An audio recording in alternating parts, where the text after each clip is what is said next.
வணக்கம், இது உங்கள் தினக்கதிர். திமுக அரசு மக்கள் நலனை புறக்கணிப்பதாக அதிமுக பொதுச் செயலாளர் எடப்பாடி கே பழனிசாமி விமர்சித்துள்ளார். ஞாயிற்றுக்கிழமை எடப்பாடியில் நடைபெற்ற கட்சி கூட்டத்தில் பேசிய அவர், மக்களின் தேவைக்கே முன்னுரிமை அளிக்க வேண்டும் என்று வலியுறுத்தி அரசின் முன்னுரிமைகள் குறித்து தனது அதிருப்தியை வெளிப்படுத்தினார். சென்னையின் மையப்பகுதியில் புதிய கார் ரேஸ் சர்க்கியூட் அமைப்பதில் கவனம் செலுத்தியதற்காக விளையாட்டுத்துறை அமைச்சர் உதயநிதி ஸ்டாலினை குறிப்பாக பழனிசாமி குறிவைத்தார்.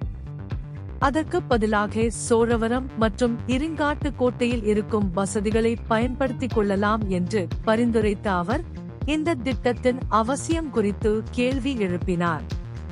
இதுபோன்ற திட்டங்களில் வரி செலுத்துவோரின் பணம் வீணடிக்கப்படக்கூடாது, மாறாக மக்களின் நலனுக்காக செலுத்தப்பட வேண்டும் என்று அவர் வாதிட்டார்.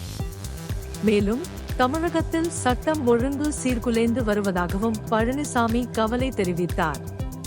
இளைஞர்களை பாதிக்கும் போதைப்பொருள் மற்றும் போதைப்பொருள் பிரச்சனைகளை சுட்டிக்காட்டிய அவர், பல இளைஞர்களின் எதிர்காலத்தை அழிக்கும் இந்த பிரச்சனைகளை தடுக்க பயனுள்ள நடவடிக்கைகளை எடுக்க திமுக அரசு தவறிவிட்டதாக குற்றம் சாட்டினார்.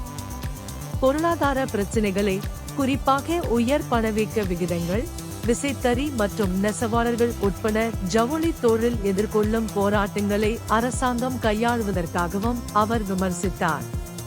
பழனிசாமியின் கூற்றுப்படி, இந்த பொருளாதார சவால்களை எதிர்கொள்ளவும் நிலைமையை மேம்படுத்தவும் அரசாங்கம் குறிப்பிடத்தக்க எந்த நடவடிக்கையும் எடுக்கவில்லை. மேலும் காவிரி உபரி நீர் திட்டம், அவிநாசி திக்கிடவு திட்டம் போன்ற முக்கிய திட்டங்களை திமுக அரசு முடக்கிவிட்டதாக பழனிசாமி குற்றம் சாட்டினார்.